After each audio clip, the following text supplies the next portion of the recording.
ओम नमः सिद्धेभ्य। नमो अरिहन्ताणं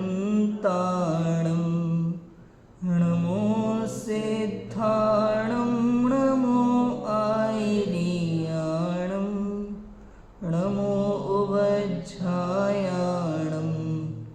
नमो लोये सव्यसाहोणम्। मंगलमय मंगलकरण वीतराग विज्ञान नमो ताहि जाति भय अरहंतादि महान। करि मंगल करि हो महा ग्रंथ करन को काज। जाति मिले समाज सब पावे निज पद राज। अनुभव चिंतामणि रतन अनुभव है रसकूप। अनुभव मार्ग मोक्ष को अनुभव मोक्ष स्वरूप।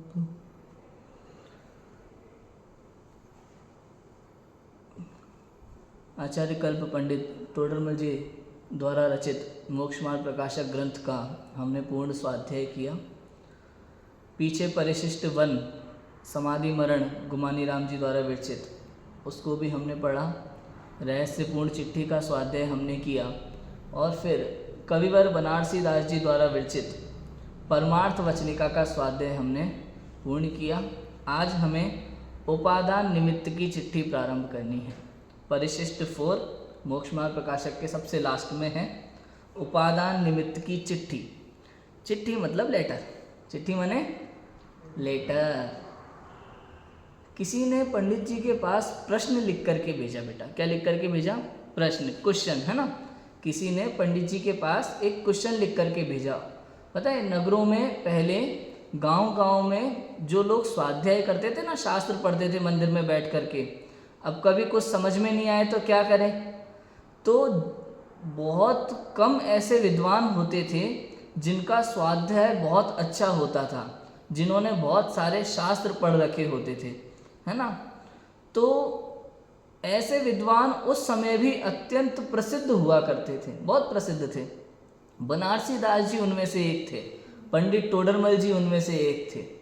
हाँ, प्रसिद्ध विद्वान थे। जैसे पंडित टोडरमल जी के पास भी प्रश्न आया तो रहस्यपूर्ण चिट्ठी उन्होंने लिख करके उत्तर के स्वरूप में दी।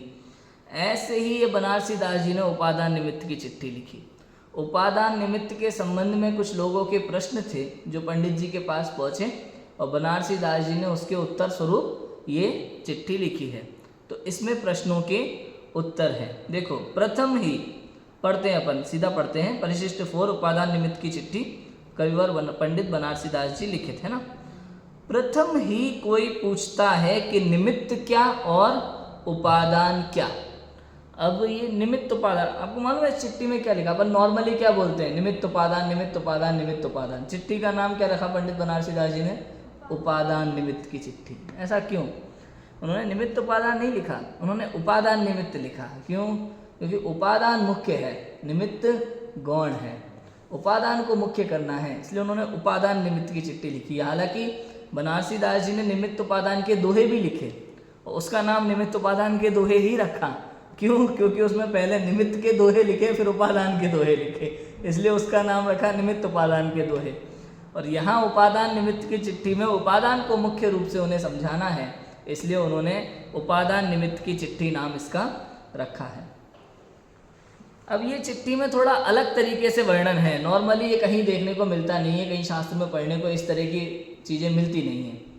अपन सबसे पहले ये देख लेते हैं अपन उपादान निमित्त के बारे में क्या जानते हैं। मूल जी उपादान क्या है और निमित्त क्या है, सामान्य परिभाषा हम समझ लेते हैं, उसके बाद हम बनारसी दास जी की शैली को समझेंगे। तो उपादान क्या? जो कार्य रूप परिणमित होता है वो उपादान है। जिसमें सहज योग्यता होती है वो उपादान है। उपादान माने योग्यता, कार्य करने की योग्यता, क्षमता, वो उपादान है। और निमित्त किसे कहते हैं? कार्य होने में अनुकूल होने का आरोप जिस पर आए उसे निमित्त कहते हैं। किसका आरोप आए? अनुकूल होने का आरोप, उपस्थित नहीं। मैंने क्लियर किया था ये चीज़। हम लोग कई बार ये गलती करते हैं कि कार्य होने के समय जो उपस्थित रहे उसे निमित्त कहते हैं। उपस्थित नहीं, अनुकूल होने का आरोप जिस पर आए उसे निमित्त कहते हैं, क्योंकि जरूरी नहीं है कि निमित्त उपस्थित हो। निमित्त का उपस्थित होना जरूरी नहीं। कई बार ऐसा होता है, मान लो आप खाना बना रहे हैं, सब्जी बना रहे हैं, मन में विचार चल रहा है, किसी के बारे में आप सोच रहे हो, सोच उसके बारे में रहे हो, ठीक है ना, और यहाँ हाथ जल गया या सब्जी जल गई, दूध निकल गया, है ना, ये सारी चीजें हुई, तो निमित्त यहाँ उपस्थित। निमित्त क्या था? वो विचार में जो व्यक्ति चल रहा था वो निमित्त था। समझ में है? वो उपस्थित नहीं, लेकिन अनुकूल होने का आरोप उस पर आ सकता है। समझ में? ये उपस्थिति में और अनुकूल में अंतर है। निमित्त का उपस्थित होना जरूरी नहीं है, लेकिन कार्य होते समय अनुकूल होने का आरोप जिस पर आता है वो निमित्त है। समझ में आया? बेटा अपने यहाँ जैन धर्म में ना कोई कर्ता नहीं है, किसी कार्य को करने वाला कोई एक व्यक्ति नहीं होता। तो क्या होता है, जो वस्तु होती है ना वही कर्ता होती है। जैसे मिट्टी है, मिट्टी का घड़ा कोई बना, मिट्टी का मटका बनता है ना, मटका, कुम्हार मटका बनाता है ना, कुम्हार मटका बनाता है। ये तो हम सभी जानते हैं, ये बहुत व्यवहारिक कथन है, हम सब व्यवहार से ऐसा कहते हैं कि कुम्हार ने मटका बनाया। लेकिन वास्तव में तो जैन दर्शन ये कहता है, हमारे जैन धर्म के अनुसार मटके को मिट्टी ने बनाया है, कुम्हार ने नहीं बनाया। किसने बनाया बेटा? मिट्टी ने बनाया मटके। मिट्टी मटका कैसे बना सकती है? बताओ, मटका मिट्टी कैसे बनाएगी?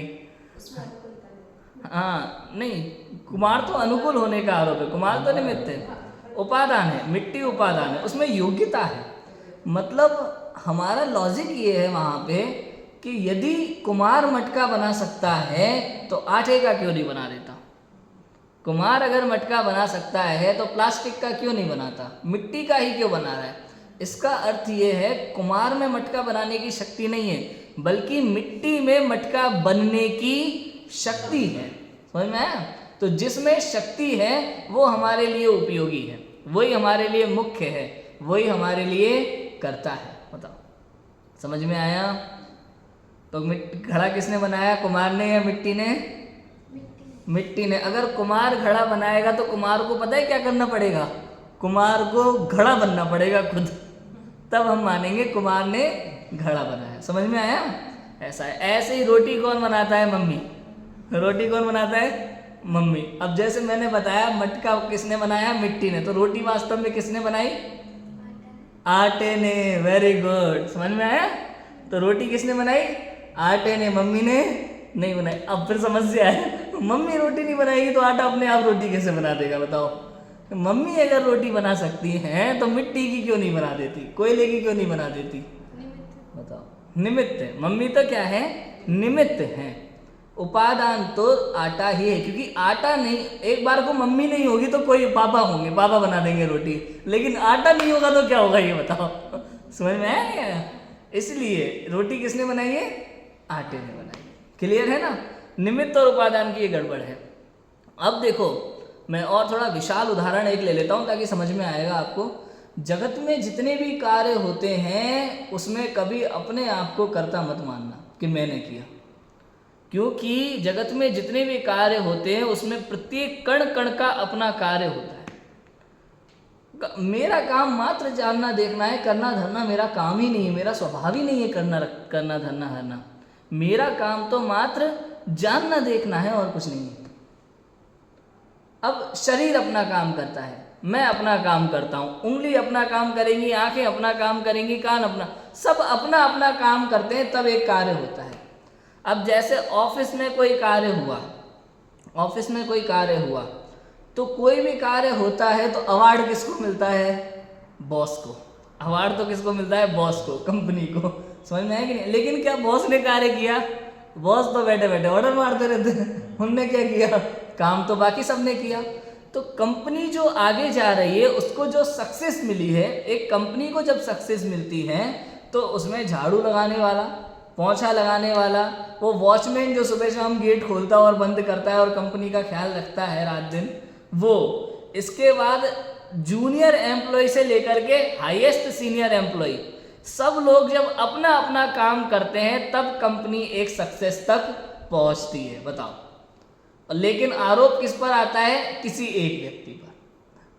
पहले के समय प्रथमन युग में कैसा आता है, राजा ने युद्ध लड़ा, अब भले ही वो बैठा है अपने घर में महल पे कुर्सी पे आराम से अपने सिंहासन पे बैठा रहता है राजा, लेकिन फिर भी राजा ही हारता और राजा ही जीतता है। युद्ध सेना लड़ रही है, लेकिन हार जीत किसकी हो रही है, राजा की। बताओ समझ में आ रहा है कि नहीं आ रहा।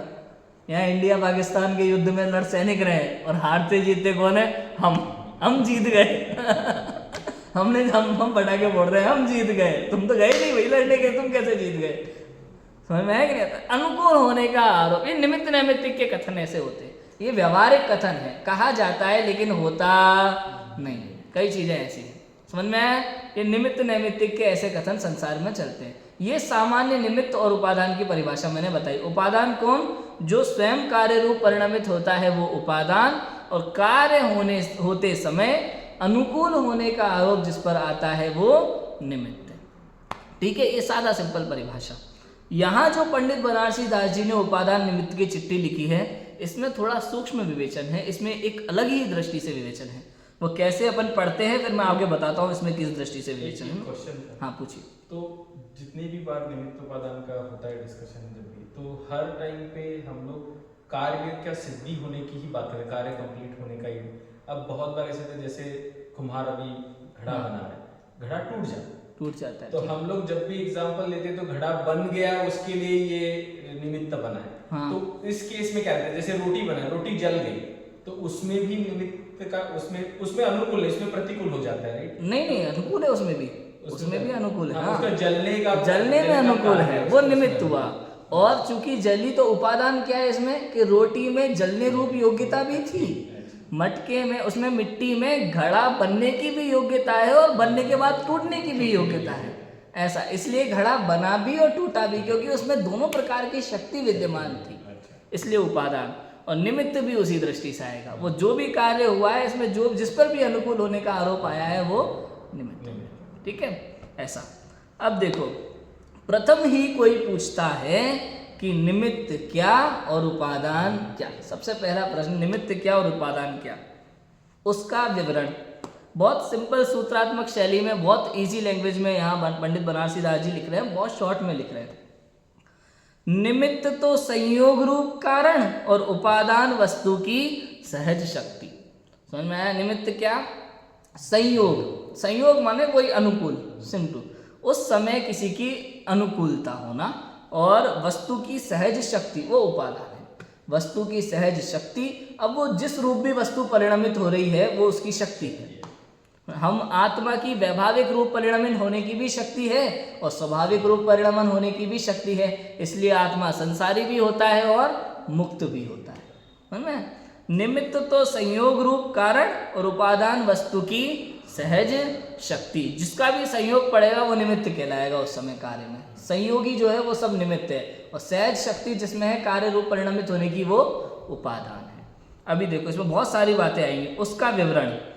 एक द्रव्यार्थिक निमित्त उपादान, एक पर्यायार्थिक निमित्त उपादान। अब ये चर्चा कहीं नहीं मिलती भैया, ये थोड़ी अलग स्पेशल चर्चा है, द्रव्यार्थिक निमित्त उपादान और पर्यायार्थिक निमित्त उपादान।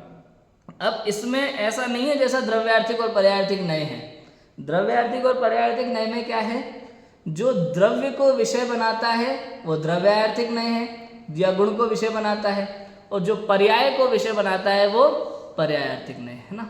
यहाँ पे थोड़ा अलग है, डिफरेंस है निमित्त उपादान में। यहाँ क्या है, द्रव्य में जब एक ही द्रव्य के दो गुणों में जब निमित्त उपादान घटा रहे हो तो वो द्रव्यार्थिक निमित्त उपादान। ठीक है, एक ही द्रव्य के दो गुणों में जब निमित्त उपादान घट रहा हो, बन रहा हो, तो वो द्रव्यार्थिक निमित्त उपादान है।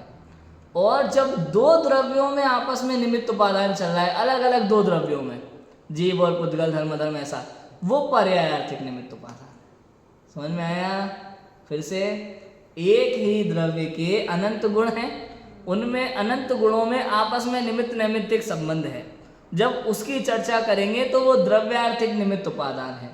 और जब अलग अलग द्रव्यों की चर्चा करते हैं, उनके निमित्त नैमित्तिक संबंध की चर्चा करते हैं, तो वो पर्यायार्थिक निमित्त उपादान है। बहुत इजी है, बहुत सिंपल है, ठीक है ना, समझ में आ रहा है।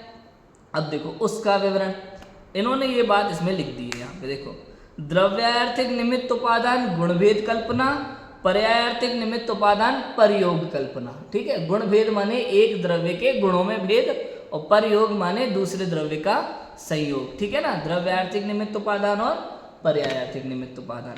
उसकी चौभंगी, अब यहाँ पे चार भंग होंगे, भंग माने प्रकार, अब यहाँ पे चार भंग होंगे। उसकी चौभंगी, प्रथम ही गुण भेद कल्पना की चौभंगी विस्तार से कहता हूँ। वैसे तो इजी है, सिंपल है, समझ में आएगा, नहीं आए तो पूछना। ठीक है, प्रथम ही गुण भेद कल्पना की चौभंगी विस्तार से कहता हूँ। ये कह करके इन्होंने क्या बोला कि सबसे पहले मैं द्रव्यार्थिक निमित्त उपादान की चर्चा करता हूँ। समझ में आया ना, इस लाइन से समझ में आ गया। क्यों? क्योंकि ऊपर कह दिया था द्रव्यार्थिक निमित्त माने गुणभेद कल्पना, और यहाँ क्या कह दिया, प्रथम ही गुणभेद कल्पना की चौभंगी का विस्तार कहता हूँ। मतलब यहाँ द्रव्यार्थिक उपादान निमित्त की चर्चा आएगी। सो किस प्रकार, वो कैसे है, इस प्रकार सुनो। जीव द्रव्य, उसके अनंत गुण, सब गुण असहाय, स्वाधीन, सदाकाल, उनमें दो गुण प्रधान मुख्य स्थापित किए, उस पर चौभंगी का विचार। क्या कहा कि भाई जीव द्रव्य के अनंत गुण, परमार्थ वचनिका में भी कैसे चर्चा की थी, स्टार्टिंग में ऐसे ही है ना, जीव और द्रव्य का संयोग दिखाया, संसारी जीव की चर्चा की, फिर वहाँ पे द्रव्य की स्वतंत्रता बताई, गुण की स्वतंत्रता बताई, पर्याय की स्वतंत्रता बताई, फिर निश्चय व्यवहार बताए, फिर आगम और अध्यात्म बता करके अनंत अनंत अनंत की अनंतता बताई, है ना, कितना सारा विचार किया था। यहाँ पे क्या है कि जीव द्रव्य, उसके अनंत गुण। ठीक है, एक जीव द्रव्य पकड़ा, जीव द्रव्य अनंत है, अनंत को छोड़ दो, एक कोई भी जीव पकड़ लिया अपन ने, एक जीव द्रव्य, अब उसके अनंत गुण, सब गुण असहाय, स्वाधीन और सदाकाल। मतलब समझ में आ रहा है क्या, यहाँ पे एक एक गुण की स्वतंत्रता सिद्ध करनी है बनारसी दास जी को। क्या सिद्ध करना है, एक एक गुण की स्वतंत्रता सिद्ध करनी है, माने मेरे अनंत गुण स्वतंत्र हैं, ज्ञान गुण को दर्शन गुण से कोई लेना देना नहीं है, चारित्र गुण से कोई लेना देना नहीं है, सुख गुण से कोई लेना देना नहीं है, सबका अपना अपना कार्य है और एक दूसरे को कोई डिस्टर्ब नहीं करता, कोई डिस्टर्ब नहीं करता। हाँ, एक कार्य जब होता है, चारित्र का कार्य होता है, तो कहीं कहीं ज्ञान गुण निमित्त बनता है, लेकिन ज्ञान गुण से चारित्र गुण में कुछ परिवर्तित होता है या चेंज होता है या होना चाहिए या होगा ही होगा, ऐसी कोई बात नहीं है। हम लोग कहते हैं ना समाज में, कई बार आपने सुना होगा, जैसे अरे इनका तो स्वाध्याय बहुत है, तो आचरण में तो दिखाई नहीं दे रहा। तो यहाँ कहने की बात यह है कि भाई साहब, ज्ञान गुण का और चारित्र गुण स्वतंत्र है। ज्ञान गुण के परिणमन से चारित्र गुण के परिणमन का कोई संबंध नहीं है। समझ में आ रहा है कि नहीं आ रहा, बोलो। नहीं तो फिर 11-9 पूर्व के पाठी मिथ्या दृष्टि नहीं रहते भाई साहब। समझ में आया कि नहीं आया, शुद्धोपयोग होना चाहिए उनको, लेकिन ज्ञान गुण का चारित्र गुण से कोई संबंध नहीं। निमित्त नैमित्तिक तो बनता है, लेकिन एक में काम बढ़ रहा है तो दूसरे में बढ़ेगा, ऐसा नहीं है, ऐसा नहीं होगा। सबकी अपनी स्वतंत्रता है, ऐसा है। समझ में आया? देखो, जीव द्रव्य, उसके अनंत गुण, सब गुण असहाय। असहाय का मतलब क्या, असहाय का मतलब यह है कि किसी की सहायता की आवश्यकता नहीं है, वो अपने आप में परिपूर्ण है, अपने आप में स्वतंत्र है, स्वाधीन है, उन्हें किसी की जरूरत नहीं है, इसका नाम असहाय है। हम लोग असहाय का संसार में क्या अर्थ लेते हैं? असहाय का मतलब क्या लेते हैं हम लोग संसार में? जिसको सहायता की जरूरत, सहायता की जरूरत है। बताओ, अरे बड़ा परेशान है, बताओ इसको सहायता की बहुत जरूरत है। यहाँ असहाय का अर्थ क्या है? अपने आप में पूर्ण है, इसको किसी की सहायता की जरूरत नहीं है, इसका नाम असहाय है। समझ में आया? असहाय, सब गुण असहाय, स्वाधीन है, अपने ही अधीन है, पराधीन नहीं है। एक एक गुण, एक भी गुण पराधीन नहीं है कि एक गुण का उस गुण के बिना काम नहीं चलेगा, ऐसा नहीं है भैया। अपने अपने में परिपूर्ण है एक एक गुण। सदाकाल, तीसरा, एक एक शब्द, मतलब एक एक शब्द को अगर समझो तो मजा है। पढ़ने में तो क्या है, पढ़ समझ में भी आता है, लेकिन वो एक एक शब्द पर जब विचार करते हैं ना तो उसकी गहराई पकड़ में आती है। सदाकाल मतलब हमेशा, अनादि अनंत, संसार अवस्था हो चाहे मुक्त अवस्था हो। कोई उठा देता है प्रश्न, कि नहीं ये तो चलो मुनिराजों की बात होगी, अरे ये तो सर्वज्ञ भगवान की बात है, ये तो सिद्धों की बात है, कि नहीं, सदा काल निगोदिया के भी और सिद्धों के भी, संसारी के भी और मुक्त के भी, सभी के सदा काल। उनमें दो गुण प्रधान मुख्य स्थापित किए, उस पर चौभंगी का विचार। अब अनंत गुण है, अनंत गुणों की तो क्या चर्चा करें, निमित्त नैमित्तिक संबंध। बनारसी दास जी कहते हैं हम दो गुण लेते हैं, जिन दो गुणों को सब बहुत अच्छे से जानते हैं, ज्ञान और चारित्र। हम ये दो गुण पकड़ के चलते हैं, जैसा निमित्त नैमित्तिक संबंध हम ज्ञान और चारित्र में दिखाएंगे, जैसा उपादान निमित्त इसमें दिखाएंगे, वैसा अनंत गुणों में आप समझ लेना, सब में ऐसा ही है, ठीक है। तो दो गुण प्रधान मुख्य स्थापित किए, उस पर चौभंगी का विचार। देखो क्या विचार किया, एक तो जीव का ज्ञान गुण, दूसरा जीव का चारित्र गुण, ठीक है। एक तो जीव का ज्ञान गुण और दूसरा जीव का चारित्र गुण। यहाँ कैसा अर्थ लेना, अब देखो शब्द लिखे और अर्थ कैसे पकड़ना। लिखा है एक तो जीव का ज्ञान गुण और दूसरा जीव का चारित्र गुण, तो दूसरा जीव का नहीं, उसी जीव का दूसरा उसी जीव का चारित्र गुण ना। एक जीव का ज्ञान गुण और चारित्र गुण ये लिया, एक ही जीव के दो गुण लिए, ठीक है।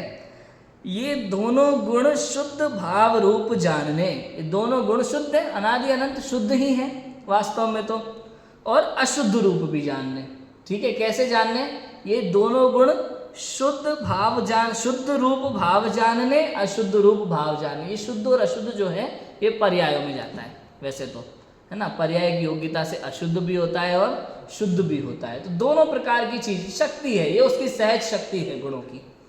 तो ये दोनों गुण शुद्ध रूप भाव जानने, अशुद्ध रूप भी जानने, यथा योग्य स्थानक मानने, जहाँ जैसा है, संसारी के जैसे हैं वैसे, जिस गुण स्थान में जैसे हैं वैसे मानने, जिस गुण स्थान में जिस गुण की जैसी अवस्था है, जितनी शुद्ध अशुद्ध अवस्था है उतनी मानना। एक ही गुण में दोनों अवस्थाएं चलती है भाई साहब एक साथ। एक ही गुण हो सकता है इस समय अशुद्ध अवस्था में हो, एक ही गुण हो सकता है शुद्ध अशुद्ध अवस्था में हो, और एक ही गुण हो सकता है शुद्ध अवस्था में। बताओ समझ में आ रहा है कि नहीं आ रहा। चौथे गुण स्थान में श्रद्धा गुण शुद्ध हो जाता है पूरा, और ज्ञान गुण शुद्ध कब होता है पूर्ण रूप से, 13वें गुण स्थान में सर्व जब केवल ज्ञान होता है। और चारित्र गुण कब शुद्ध होता है, सिद्ध अवस्था में, 14वें भी गुण स्थान के बाद, जब पूर्ण शुद्धता कहलाती है। समझ में आया? ऐसा सबकी अपनी अपनी, अब देखो कितनी स्वतंत्रता है। श्रद्धा गुण कहाँ शुद्ध माना जा रहा है पूर्ण रूप से, ज्ञान गुण कहाँ शुद्ध माना जा रहा है, और चारित्र गुण कहाँ शुद्ध माना जा रहा है। सबकी अपनी अपनी स्वतंत्रता है। कोई नहीं कह सकता कि श्रद्धा गुण पूर्ण शुद्ध हो गया तो ज्ञान और चारित्र भी अभी शुद्ध मानो, नहीं, अपनी अपनी स्वतंत्रता है, जब जो स्वतंत्र शुद्ध हो जाए तब है। हाँ बस इतना है कि श्रद्धा गुण के सम्यक होते ही सारे गुण सम्यक नाम पाते हैं। श्रद्धा जो मिथ्या थी, श्रद्धा गुण के आगे सम्यक लगा, सारे गुण के आगे सम्यक लगना शुरू हो जाए। फिर चारित्र भी सम्यक है और ज्ञान भी सम्यक है, और श्रद्धा मिथ्या है तो ज्ञान भी मिथ्या और चारित्र भी मिथ्या, ऐसा है, ठीक है। यथा योग्य स्थानक मानने, उसका विवरण कि इन दोनों की गति न्यारी न्यारी, शक्ति न्यारी न्यारी, जाति न्यारी न्यारी और सत्ता न्यारी न्यारी। देखो जब दोनों की सत्ता न्यारी न्यारी है, गति न्यारी न्यारी, गति माने परिणमन न्यारा न्यारा, इन दोनों का परिणमन भिन्न भिन्न होता है, अपना अपना अलग अलग। शक्ति दोनों की अलग अलग है, भिन्न भिन्न है। जाति दोनों की अलग अलग है। जाति क्या है सब बताएंगे अभी, जाति कैसे मान, यहाँ पे क्या लिया है जाति में। जाति दोनों की भिन्न भिन्न है, और सत्ता दोनों की भिन्न भिन्न। बताओ उतनी ही है, जितनी आत्मा की सत्ता उतनी ज्ञान की सत्ता, उतनी चारित्र की सत्ता। बताओ जहाँ ज्ञान है वहाँ चारित्र भी है, लेकिन फिर भी ज्ञान की सत्ता अलग है और चारित्र की सत्ता अलग है, इतनी स्वतंत्रता है। बताओ समझ में आया? ऐसा है। देखो आगे, इतना क्लियर है ना, मैं आगे बढ़ता जा रहा हूँ क्योंकि इजी है, मुझे कठिन नहीं लग रहा है कुछ भी, बहुत इजी है, इसलिए आगे बढ़ता जा रहा हूँ ना। उसका विवरण, ज्ञान गुण की तो ज्ञान अज्ञान रूप गति, दो प्रकार की गति है, ज्ञान रूप और अज्ञान रूप गति है ना। स्व पर प्रकाशक शक्ति, कैसी शक्ति है ज्ञान गुण की, स्व और पर प्रकाशक शक्ति। ज्ञान रूप तथा मिथ्यात्व रूप जाति, ठीक है, ज्ञान रूप और मिथ्यात्व रूप ये जाति, मतलब सम्यक ज्ञान रूप और सम्यक और मिथ्या ज्ञान रूप जाति, ठीक है। द्रव्य प्रमाण सत्ता, जितना आत्मा उतनी उसकी सत्ता है, न ज़्यादा न कम। परंतु एक विशेष इतना कि ज्ञान रूप जाति का नाश नहीं है, मिथ्यात्व रूप जाति का नाश सम्यक दर्शन की उत्पत्ति होने पर होता है। यह तो ज्ञान गुण का निर्णय हुआ। ये ज्ञान गुण के विषय में इन्होंने 4 बातें बताई हैं। ठीक है, देखो सबसे पहले तो लाइन ज्ञान गुण की तो ज्ञान अज्ञान रूप गति। अब ये जो ज्ञान अज्ञान रूप गति है, इसमें मिथ्या ज्ञान सम्यक ज्ञान नहीं लेना है। ज्ञान अज्ञान रूप गति यहाँ क्षयोपशम ज्ञान के हिसाब से, किसी चीज को जानना और किसी चीज को नहीं जानना, किसी विषय के विषय में ज्ञान होना वो ज्ञान, और उसके विषय में ज्ञान नहीं होना वो अज्ञान। इस प्रकार की 2 गति होती है ज्ञान अज्ञान। ठीक है ना, ज्ञान गुण की तो ज्ञान अज्ञान रूप गति, ऐसे 2 प्रकार की गति हुई। स्व पर प्रकाशक शक्ति, ये उसकी शक्ति है, ये उसकी क्वालिटी है ज्ञान की। ज्ञान स्व को भी जानता है और पर को भी जानता है। अपने अब अनेक मत ऐसे होते हैं दुनिया में, वो कहते हैं कि नहीं स्व को तो जानता है पर को नहीं जानता। कुछ लोग ऐसे होते हैं, स्व को तो जानता है पर को नहीं जानता, और कुछ ऐसा भी मानते हैं कि नहीं पर को तो जानता है अपने को नहीं जानता। जैसे दिया तले अंधेरा एक दीपक से दूसरे पूरे घर में रोशनी फैलेगी, लेकिन उसके नीचे अगर देखना है तो दूसरा दीपक जला लो ऐसा भी मानते हैं, जबकि ऐसा नहीं है। ज्ञान है स्व पर प्रकाशक है, स्व पर सूरज की तरह एकदम। सूर्य की उपमा दी जाती है ज्ञान को सदैव। सूर्य से समस्त जगत में प्रकाश फैलता है। सूर्य को देखने के लिए दूसरा सूरज लगाना पड़ेगा कि नहीं लगाना पड़ेगा बताओ, तो उससे वो भी दिखाई देता है। स्व पर प्रकाशक, जो स्व को भी प्रकाशित करता है और पर को भी प्रकाशित करता है। ऐसे ज्ञान गुण की शक्ति है। ज्ञान अपने आत्म तत्व को भी जान सकता है, जानता है, उसमें शक्ति है, और समस्त लोकालोक को जानने की भी शक्ति है। अमूल जी, संसार में ऐसा कोई पदार्थ नहीं है जिसको जानने की शक्ति ज्ञान में ना हो। चाहे भूतकाल हो, चाहे वर्तमान काल हो या भविष्य काल हो, आपके जीवन की अनंत पर्याय जानने की ताकत ज्ञान में है, और अनंत सिद्ध प्रति समय ज्ञान में है। इस जगत में आधे से ज़्यादा दुनिया तो इसलिए पागल है कि लोग हमें जानते नहीं है बताओ, ज़्यादा से ज़्यादा लोग ये काम ऐसा काम करने का सोचते हैं कि दुनिया हमें जाने, लोगों में हमारी पहचान बने। बताओ, कोई तो दुनिया में ऐसा काम करना है मरने से पहले कि हमारी भी गोलंबर पे मूर्ति बन जाए और लोग हमें जाने। ऐसी ऐसी मूर्खतापूर्ण बातें लोग करते हैं, जबकि चक्रवर्तियों के नाम नहीं याद किसी को, भूतकाल के तीर्थंकरों के नाम नहीं याद। सबसे तीव्र पुण्य वाले तीर्थंकर हैं। नाम तीर्थंकर नाम कर्म सबसे अच्छी पुण्य प्रकृति, इससे उत्कृष्ट पुण्य प्रकृति दूसरी नहीं है। सबसे उत्कृष्ट पुण्यशाली जीव तीर्थंकर के जीव हैं। भूतकाल के तीर्थंकरों के नाम नहीं याद किसी को, और वर्तमान के तीर्थंकर के नाम भी थोड़े बहुत लोगों को याद होंगे, और भविष्य काल के किसी को नहीं पता। समझ में आया कि नहीं आया? जब उनका नहीं जानते तो आप कौन सा काम करके जाओगे दुनिया में, तुम्हारी मूर्त बन जाएगी और तुम्हें लोग याद रखेंगे? बताओ, कुछ नहीं। समझ में आया कि नहीं आ रहा? और लोग सोचते हैं कि हमें याद रखा जाए, लोग हमें याद करें, ये भूल है। तो कोई ऐसा काम मत करो कि दुनिया हमें याद करे। और अगर इस बात का दुख है ना कि दुनिया हमें याद करे, कोई हमें याद नहीं करता या कोई हमें जानता नहीं है, हमें तो कोई जानता ही नहीं है, भैया अनंत केवली आपको प्रति समय जान रहे हैं। अनंत केवलियों के ज्ञान में आपकी प्रति समय की हरकतें झलक रही है। आप पाप कर रहे हो कि पुण्य कर रहे हो, केवली भगवान सब देख रहे हैं। अरिहंत भगवान के ज्ञान में सब झलक रहा है बेटा, सब कुछ देख रहे हैं। सोते उठते खाते बैठते हम जो जो करते हैं सब देख रहे हैं। अगर आप बाजार की आइसक्रीम चॉकलेट बिस्किट उल्टी सीधी चीज़ें खाते हो तो सब पता चल रहा है उनको कि आप क्या क्या खा रहे हो। मैं कौन सी चीज़ नहीं खानी चाहिए फिर भी आप चोरी छुप के खा रहे हो, सब पता चल रहा है। तो समझ में आया कि नहीं आया? सब पता चल रहा है भगवान को, कुछ नहीं छुपा हुआ उनसे। आपको लगता हो कि नहीं मंदिर में तो पता चलेगा, बाहर पता नहीं चलेगा, सब जगह पता चलता है उनको। कमरा बंद कर लो तो भी भगवान को सब पता चलता है। समझ में आया? पिछले भाव पता चल जाते हैं और आगामी भाव भी पता चल जाते हैं। आगे आपके जीवन में क्या क्या होने वाला है, आप पास होने वाले हो, फेल होने वाले हो, या फिर 90% आएंगे या 95% आएंगे। आजकल तो क्या है, बच्चों के 95% से नीचे आते ही नहीं है। हमारे टाइम पे आते थे यार कम तो हमारे टाइम पे आते थे कम तो वही 50-60% आ जाते थे, हम खुशियाँ मना लेते थे बहुत है। और कुछ लड़के लोग, लड़कियाँ तो फिर भी रोती हैं कम परसेंटेज पे, लड़के लोग तो अगर 33% आ गए तो उनको लगता है हमने तो जगत जीत लिया। 33% में खुश हो जाते थे। ऐसा भी होता है।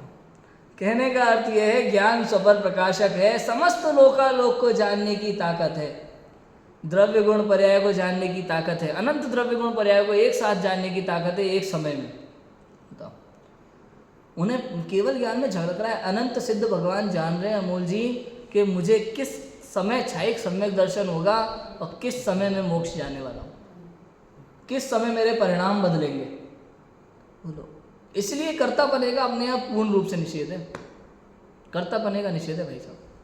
अरे आप नहीं भी चाहोगे ना धर्म से जुड़ना भाई साहब, नहीं भी चाहोगे, नहीं मुझे धर्म से कोई लेना देना नहीं, मैं मंदिर ही नहीं जाऊंगा, लो मुझे तो नफरत हो गई, आप इतना भी कर लोगे ना, और यदि आपका भव सुधरना हो, कोई ना कोई निमित्त ऐसा बैठेगा सामने और आपका जीवन बदल जाएगा, परिणाम बदल जाएंगे, मंदिर भी जाओगे, सारे त्याग भी करोगे और स्वाध्याय भी करोगे और आनंद करोगे। और ये कैसे होगा, वो निमित्त कौन बनेगा, वो केवल ज्ञानी भगवानों के ज्ञान में झलक रहा है। हमें आज टेंशन लेने की जरूरत नहीं है भविष्य की। हमेशा इस बात को कहता हूँ, भविष्य की चिंता को लेकर के मत रो, निश्चित है मत रो, 1% नहीं बदल सकते आप दिन रात लगे रहोगे चिंता में तो भी नहीं बदल सकते। ये इतनी स्वतंत्रता है, एक एक पर्याय की स्वतंत्रता है इसमें, मैं इस स्वतंत्रता का उद्घोष है। ठीक है, स्वपर प्रकाशक शक्ति, ज्ञान रूप तथा मिथ्यात्व रूप जाति। कैसी जाति? सम्यक ज्ञान रूप और मिथ्या ज्ञान रूप, इस प्रकार 2 प्रकार रूप उसकी जाति भी होती है। द्रव्य प्रमाण सत्ता, सत्ता समझ में आ गया, द्रव्य प्रमाण, जितना द्रव्य उतनी ही सत्ता। जैसे शक्कर है ना, शक्कर, बड़ा शक्कर कितनी बड़ी होती है, इतनी बड़ी है ना, इतनी बड़ी शक्कर में मिठास बताओ कहाँ मिलती है? उसमें एक साइड मिठास है, दूसरी साइड नहीं है, ऐसा होता है? तो चारों साइड मिठास होती है, मतलब कहीं से भी अपन जीभ लगा के टेस्ट करें तो शक्कर मीठी लगेगी, है ना। और ऐसा तो नहीं है शक्कर के बाहर भी मिठास कहीं आती हो कि भाई जितनी शक्कर है उतनी मिठास होती है, समझ में नहीं आया, है ना। जितनी शक्कर है उतनी उतनी ही मिठास होती है, ऐसा जितना जितना आत्मा है उतना उतना ही ज्ञान है, बाहर में कुछ भी नहीं। द्रव्य प्रमाण सत्ता, ठीक है। परंतु एक विशेष इतना कि ज्ञान रूप जाति का नाश नहीं है, मिथ्यात्व रूप जाति का नाश सम्यक दर्शन की उत्पत्ति होने पर होता है। ज्ञान रूप जाति का नाश नहीं होता, निगोद की पर्याय में भी नहीं होता और सिद्धों के भी नहीं होता। ज्ञान तो ज्ञान है, वो तो स्वभाव है, ज्ञान का नाश नहीं होता। लेकिन हाँ, मिथ्या ज्ञान रूप जो उसकी जाति है उसका नाश होता है। सम्यक दर्शन की उत्पत्ति होती है तो मिथ्यात्व रूप जो जाति है, जो दर्शन ज्ञान चारित्र तीनों में लगती है, उस मिथ्यात्व जाति का नाश सम्यक दर्शन की उत्पत्ति होने पर हो जाता है। ये तो ज्ञान गुण का निर्णय हुआ। इतनी ये 4 प्रकार तो हमने ज्ञान गुण के देखे। अब चारित्र गुण का विवरण करते हैं। चारित्र गुण के 4 प्रकार क्या है, देखो। संक्लेश विशुद्ध रूप गति, स्थिरता अस्थिरता शक्ति, मंद तीव्र रूप जाति, द्रव्य प्रमाण सत्ता। परंतु एक विशेष की मंदता की स्थिति 14वें गुण स्थान पर्यंत है, तीव्रता की स्थिति 5वें गुण स्थान पर्यंत है। समझ में है कि नहीं है? क्या कहा यहाँ पे? चारित्र गुण के 4 प्रकार। ये थोड़ा दृष्टि अलग है भैया इसकी, पूरी सभी जगह जैसे अपन पढ़ते हैं उससे यहाँ की दृष्टि अलग है थोड़ी सी। संक्लेश रूप विशुद्ध गति, संक्लेश विशुद्ध रूप गति। संक्लेश में यहाँ लिया अशुभ परिणामों को रज भाई। संक्लेश में किनको लिया? यहाँ अशुभ भावों को, समस्त पाप रूप परिणामों को संक्लेश में लिया। विशुद्ध रूप गति में लिया शुभ और शुद्ध दोनों को।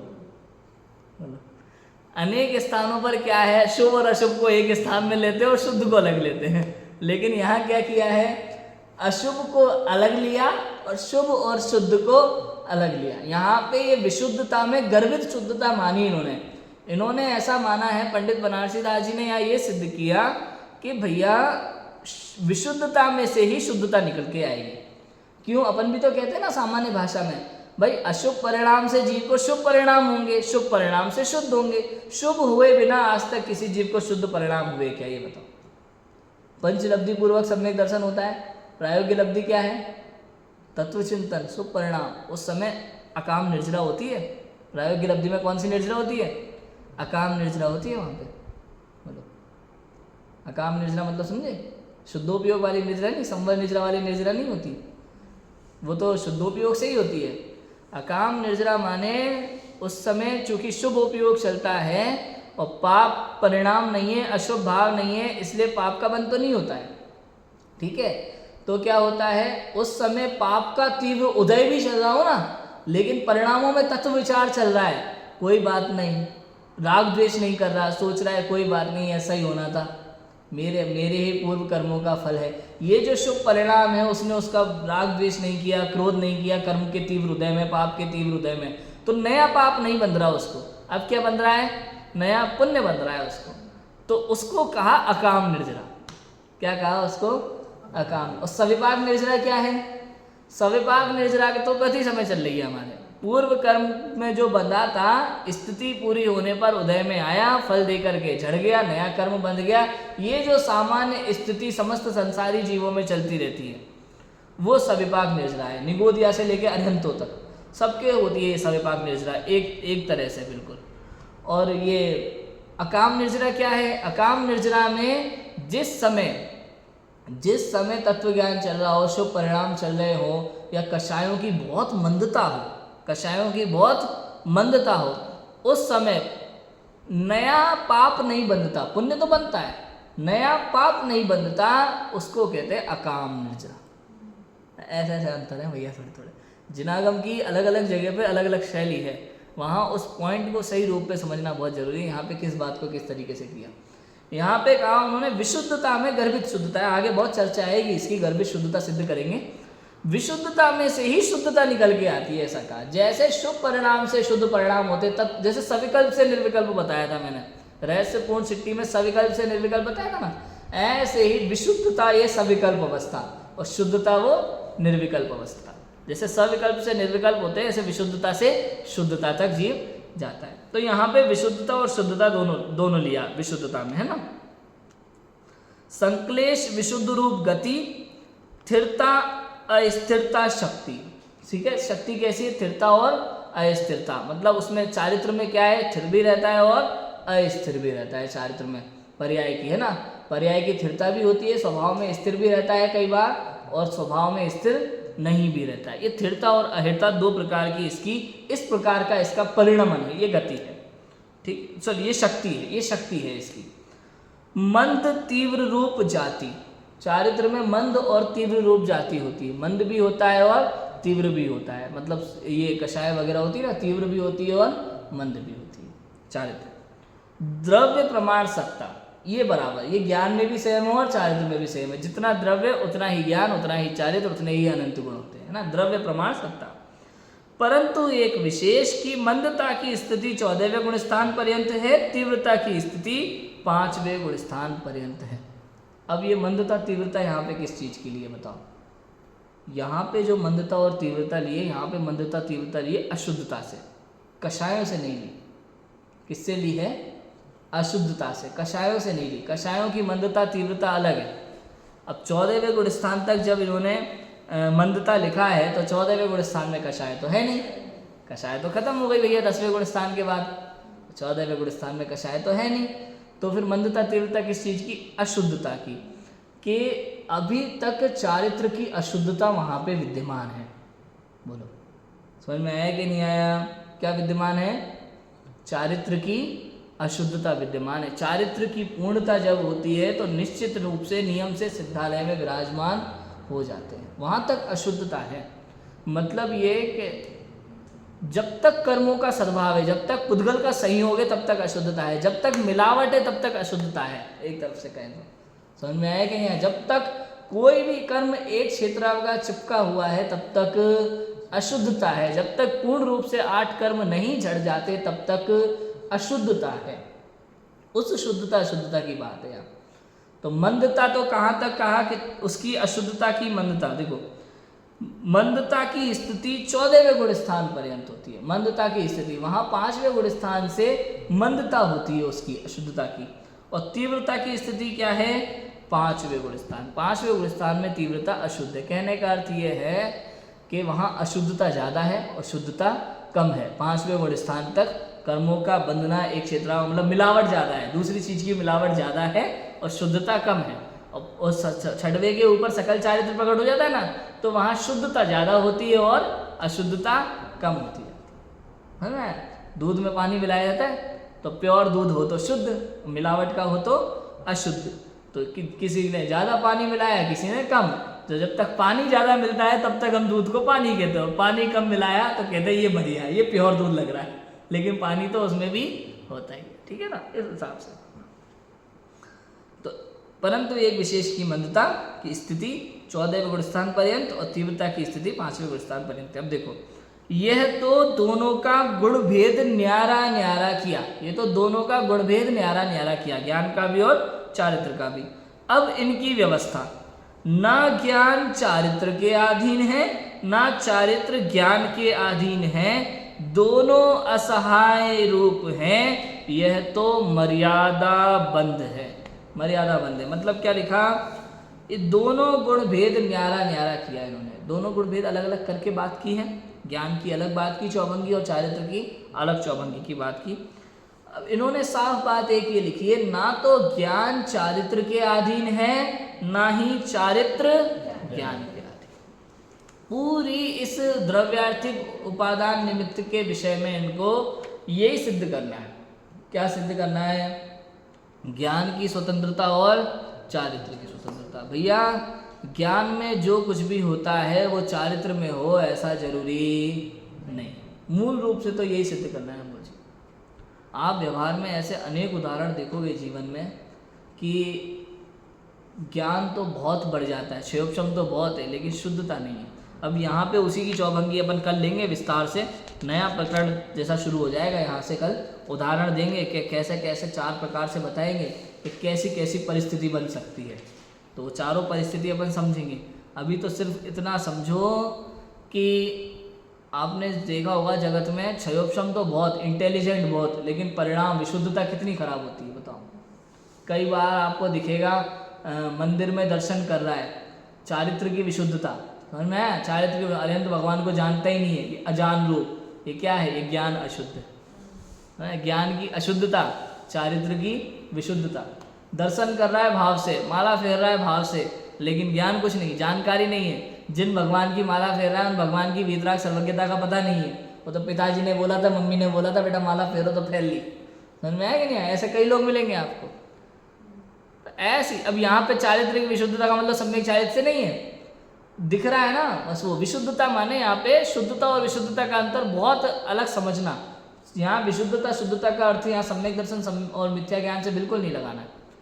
मिथ्या दर्शन या सम्यक दर्शन से बिल्कुल नहीं लगाना शुद्धता विशुद्धता का अर्थ। मिथ्या दृष्टि के भी शुद्धता शुद्धता दोनों पाई जाएगी, और सम्यक दृष्टि के भी शुद्धता और अशुद्धता दोनों पाई जाएगी। कल यहाँ पे लेंगे इस विषय को, एक मिथ्या दृष्टि की शुद्धता शुद्धता की बात करेंगे और सम्यक दृष्टि के भी शुद्धता शुद्धता की बात करेंगे। जिस जो भी जीव हो उसका ले सकते हैं अपन किसी का भी। तो कोई भी जीव हो, कोई भी जीव हो, चारित्र की विशुद्धता दिखाई दे रही है, लेकिन ज्ञान उस समय जान रूप है, शुद्ध रूप है, ये जरूरी नहीं है।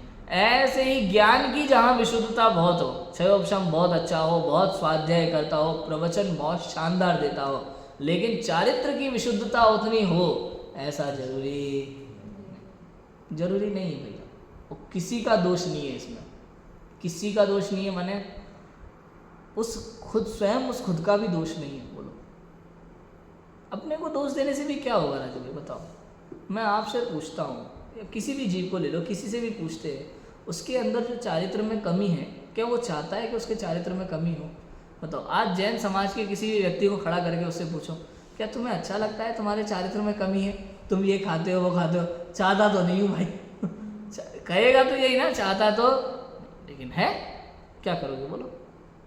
कई चीज़ों में तो अपन दिमाग लगा लेते हैं कि नहीं बुद्धिपूर्वक काम करो, हैं तुम तो ऐसे कह रहे हो, कम से कम आलू तो छोड़ ही सकते हो, रात्रि भोजन तो छोड़ ही सकते हो, ये तो बहाने हैं, चाहता तो नहीं। चलो ठीक है, ये सब तो छोड़ सकते हैं, ये तो समझ में आता है मोटे मोटे रूप पे, लेकिन कई चीज़ें ऐसी हैं जिस पर हमारा बस ही नहीं चलता, वो कैसे छोड़ें बताओ। मुनि दीक्षा कैसे ले लें? समझ में आया कि नहीं आया? जैसे हम दूसरों के ऊपर आरोप लगा के तुरंत बोल दें कि नहीं कम से कम आलू तो छोड़ सकते हो, रात्रि भोजन जो छोड़ सकते हो, क्यों नहीं छोड़ सकते बताओ? आलू छोड़ दोगे तो जिंदा नहीं रहोगे, रात्रि भोजन छोड़ दोगे तो जिंदा नहीं रहोगे, ये तो हम कह सकते हैं। अब ऐसे पलटवार कोई हमसे कह रहे हैं मुनि दीक्षा ले लो मर जाओगे क्या, बोलो अब आप क्या जवाब दोगे? समझ में आया कि नहीं आया? बोलो। कोई कह रहा है हर्षिता आके कि आर्य का दीक्षा ले लो, बताओ लेने की सामर्थ्य तो है भैया, आप योग्य हो बताओ, योग्यता में कोई कमी हो तो बताओ। अगर आज मैं किसी मुनिराज के पास जाकर के वर्तमान में बोलूँ महाराज मुझे दीक्षा चाहिए और मैंने इतना इतना अध्ययन किया है, वो तो तुरंत मंगा लेंगे पीछे कमंडल, आ जाओ भाई बैठो हमारे साथ। बोलो योग्यता तो है कि नहीं, लेकिन तुम में ताकत है कि नहीं?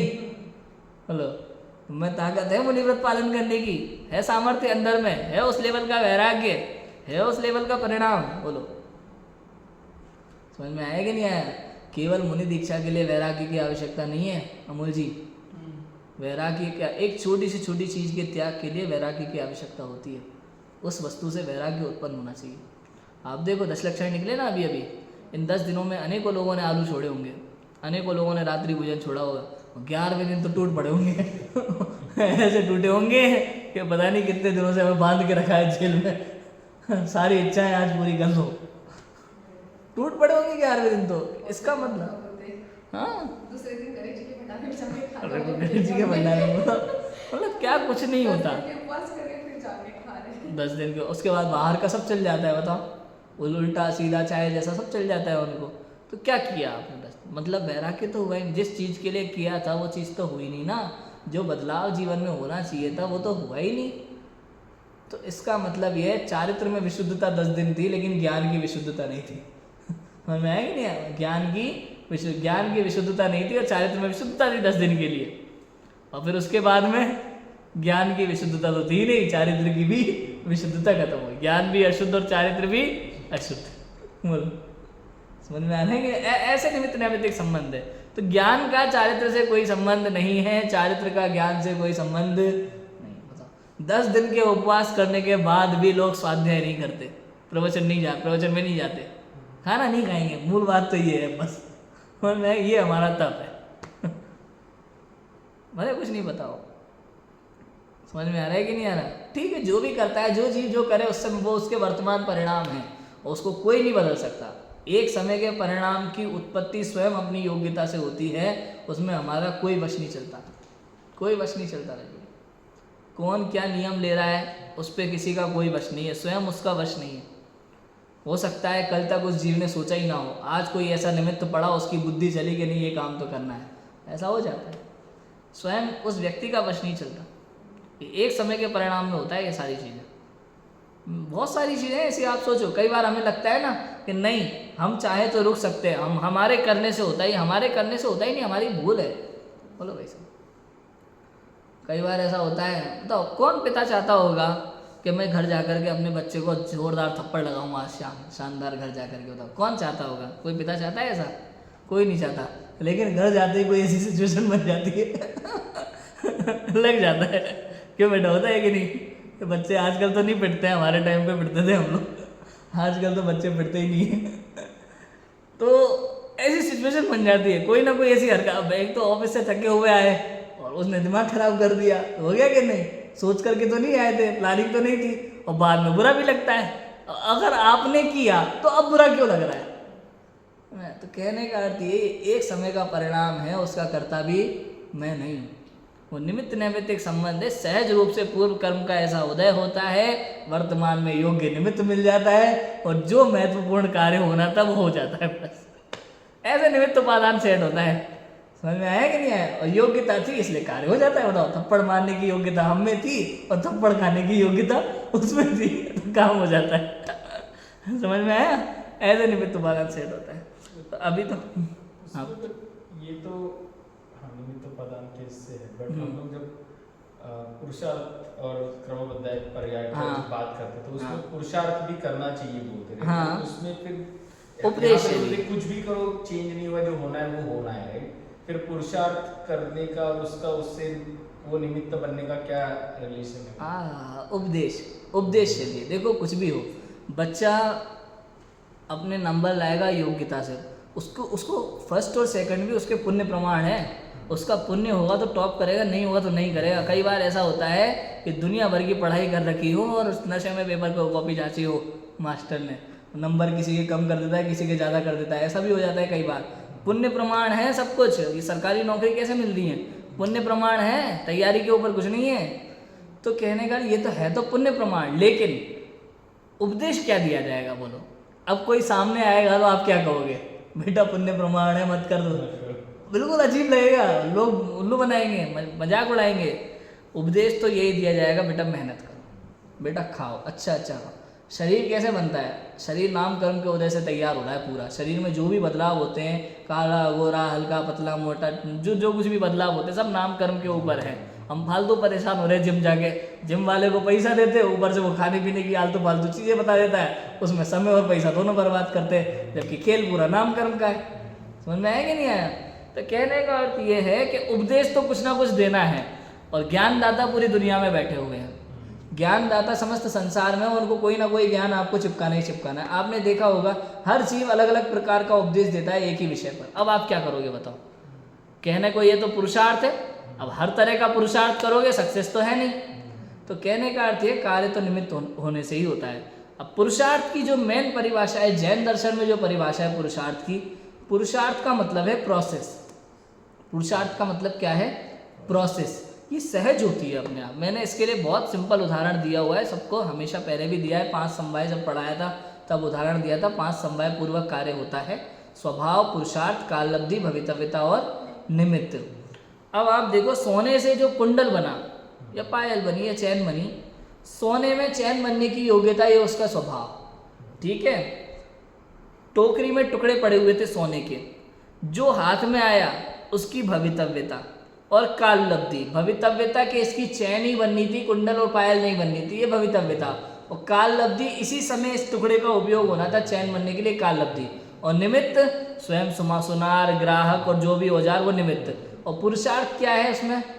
सोना जो चैन रूप परिणमित हुआ, प्रोसेस जो उसमें हुई, सोने के अंदर जो प्रोसेस हो रहा है परिणमन का, उसका नाम पुरुषार्थ है। ऐसे ही आत्मा में सहज रूप से निमित्त मिलता है, और जो परिणमन हो रहा है, सिंह को कौन सा पुरुषार्थ करना पड़ा था सम्यक दर्शन के लिए? वो तो मांस खा रहा था। मुनिराज पधारे, मुनिराज को देखा, सहज हृदय परिवर्तन हुआ, पुरुषार्थ। इसी का नाम तो पुरुषार्थ है। पुरुषार्थ माने प्लानिंग नहीं है, पुरुषार्थ माने परिणमन है। समझ में आया कि नहीं आया? ये तो ये जो बोलते हैं पुरुषार्थ करना चाहिए, तो वो करना नहीं है, तो प्रोसेस बस। जहां जहां शास्त्रों में भी ऐसा मिले करना, वहां समझना होना, यही शास्त्र शैली, यही उपदेश शैली है।